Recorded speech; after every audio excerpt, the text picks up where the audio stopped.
नमस्कार, times of Swaraj में आप सबों का स्वागत है। मैं हूं संतोष सिंह और आज हम टाइम्स ऑफ स्वराज में चर्चा करने जा रहे हैं कि पहली बार यूं कहें तो बिहार में नीतीश के नाभि पर शाह का सर्जिकल स्ट्राइक हुआ है। थोड़ा अजीबो गरीब लग रहा होगा आपको कि भाई डबल इंजन की सरकार है और सब सरकार में सब कुछ साथ साथ चल रहा है। नीतीश के भरोसे केंद्र की सरकार है, नीतीश के समर्थन से केंद्र की सरकार है और ऐसे में नीतीश के नाभि पर सर्जिकल स्ट्राइक। क्या बात कर रहे हो संतोष, हम सही कह रहे हैं हजूर? ये जो निर्दलीय विधान पार्षद गुलाब यादव के जो ठिकानों पर रेड हो रहा है, संकेत साफ है। एक पीडीएफ दुकान चलाने वाला व्यक्ति कैसे 20 वर्षों के अंतराल में मिलेनियन बन गया है, इसका राज जब आप जानेंगे ना तो आप भी हैरान हो जाएंगे। जी हाँ, मधुबनी के एक छोटे से गांव में जन वितरण प्रणाली का एक दुकान चलाता था गुलाब यादव। पूना कैसे पहुंचा, फिर पूना में उन्होंने क्या किया, ये एक इतिहास है। लेकिन जब जैसे जैसे वो ऊंचाई का शिखर छूता गया वैसे वैसे बिहार के नेताओं और ब्यूरोक्रेट का चहेता बनता चला गया।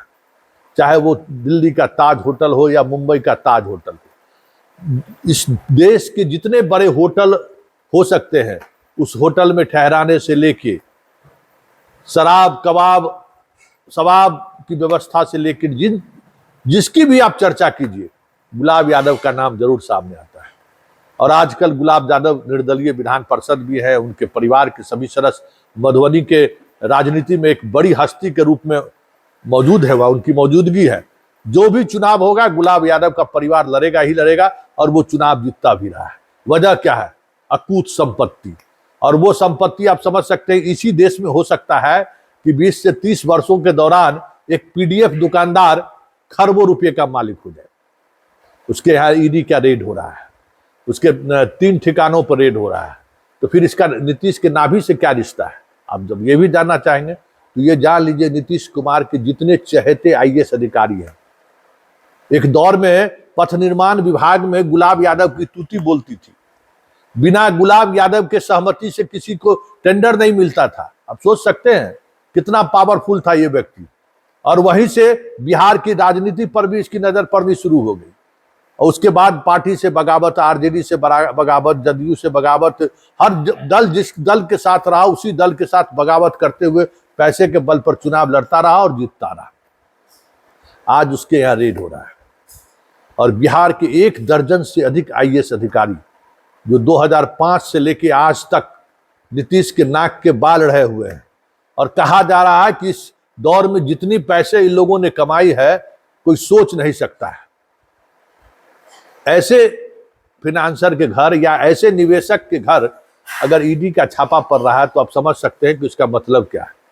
याद होगा कि इससे ठीक पहले जब नीतीश आरजेडी के साथ आए थे तो आरा से जो इनकी विधान पार्षद थे उनके यहाँ छापेमारी हुई थी।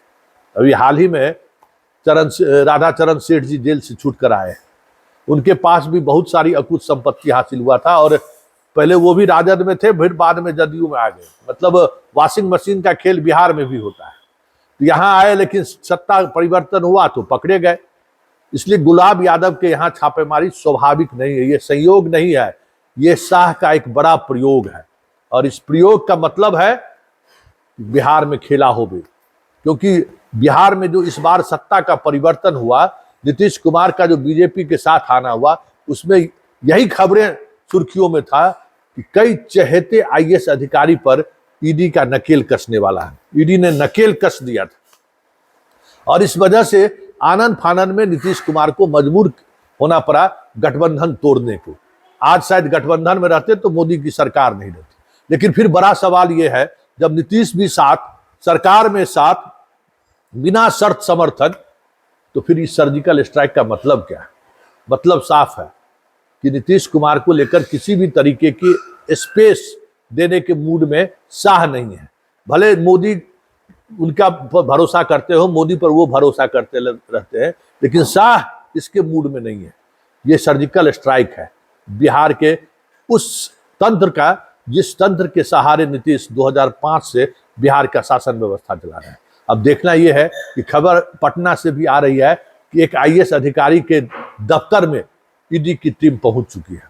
हालांकि वो खबर अभी कंफर्म नहीं हुआ है, अभी हम लोग उस खबर को कंफर्म करने में लगे हुए हैं, लेकिन एक विभाग का वो सीएमडी है जिनके यहाँ कहा जा रहा है कि ईडी की टीम पहुंच गई है। ये वही पदाधिकारी है जिन पदाधिकारी के साथ इनका एक महिला के रेप का मामला सामने आया था, और वो भी मामला आर्थिक अपराध इकाई ने जब जांच की तो बहुत सारे एविडेंस ऐसे मिले थे जिसमें बिहार के कई आईएएस अधिकारियों का इसी गुलाब यादव के नाम पर ताज के अलग अलग ग्रुप होटल में ठहरने का साफ साफ सबूत मिले थे। लेकिन वो सबूत कहाँ छुप गया, वो सबूत किस फाइल के नीचे दब गया, ये आज तक पता नहीं है। और उस महिला को न्याय भी अभी तक नहीं मिला है। महिला अभी कोर्ट में, उसका आवेदन चल ही रहा है, कोर्ट में सुनवाई हो ही रही है।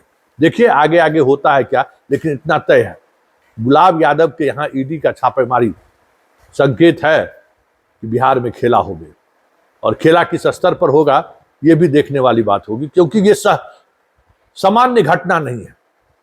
ये आप समझ लीजिए, ये सामान्य घटना नहीं है, क्योंकि गुलाब यादव की ख्याति ही बिहार में इसी बात को लेकर है कि जितने भी ब्यूरोक्रेट्स और नेता हैं उसके पैसे का इन्वेस्टमेंट अगर मुंबई और पुणे और दिल्ली के किसी शहर में है, अगर उन्होंने किया है, तो सबका किंग पिंग गुलाब यादव है। ये चर्चा सरेआम है। अब देखना यह है कि ईडी के इस कार्रवाई के बाद सत्ता समीकरण को लेकर किस तरीके से चीजें चलती हैं, ये देखने वाली बात होगी।